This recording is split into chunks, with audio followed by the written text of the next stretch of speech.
কেতিয়াবা সময় পালে লিখিবাচোন নিশাৰ নীৰৱতাত বহি মোৰ বাবে এটি গান। তাই হাঁহিছিল তেতিয়া চকুতে চকু থৈ কৈছিল, তুমি আহিবাচোন উজাগৰি ৰাতি এটি অনুভৱ হৈ।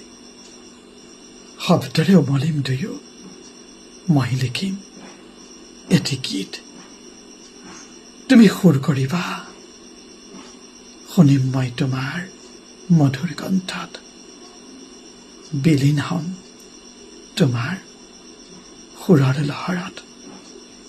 তাই লিখিছিল তেতিয়া মোৰ বাবে এটি গান। তুমি যদি আকাশ হোৱা, মই তোমাৰ বুকুত নীলাবোৰ হম।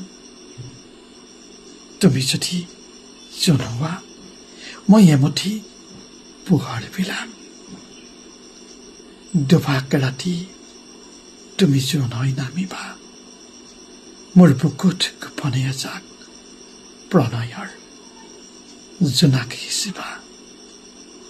কেতিয়াবা সময় পালে লিখিবাচোন নিশাৰ নীৰৱতাত বহি মোৰ বাবে এটি গান।